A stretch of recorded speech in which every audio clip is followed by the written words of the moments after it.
Je comprends pas. Ok, elle est petite, mais elle est belle, cette planète.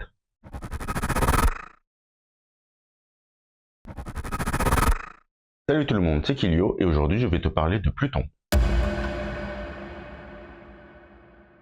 Pluton a été découverte en 1930 par Clyde Tombaugh dans la ceinture de Kuiper, au-delà de Neptune. Elle devient donc la 9e planète de notre système solaire, composée des 4 planètes telluriques, Mercure, Vénus, Terre et Mars, et des 4 géantes gazeuses, Jupiter, Saturne, Uranus et Neptune. Mais du fait qu'elle se situe très loin, il est difficile de l'étudier, et au fur et à mesure du temps, Pluton est considéré à part. Déjà, elle est toute petite, 5 fois moins que notre planète, et même notre Lune est 50% plus grande. Sa révolution, c'est-à-dire le temps qu'une planète met à faire le tour de son étoile, dure 248 années terriennes et par moment, Pluton est plus proche du Soleil que Neptune.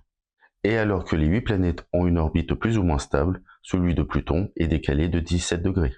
Plus tard, en 2004-2005, on découvre d'autres astres qui s'apparentent à Pluton dans la ceinture de Kuiper, Oméa, Eris et Makemake.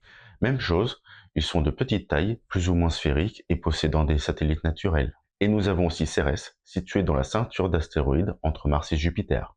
C'est pour cela qu'en 2006, l'Union astronomique internationale se réunit pour redéfinir le terme planète. Pour toi 2006, c'est ça?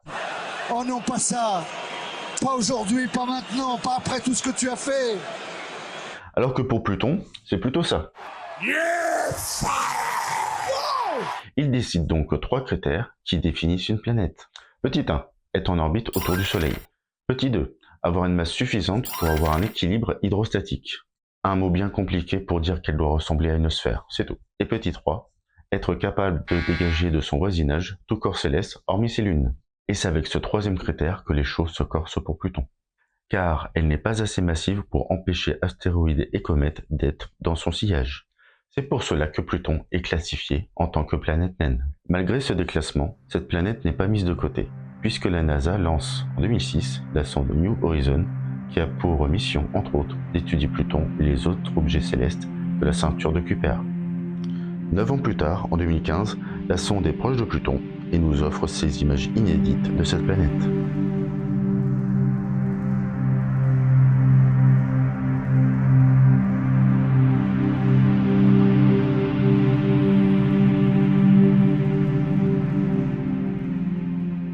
Si cette vidéo t'a plu, mets un pouce bleu et abonne-toi.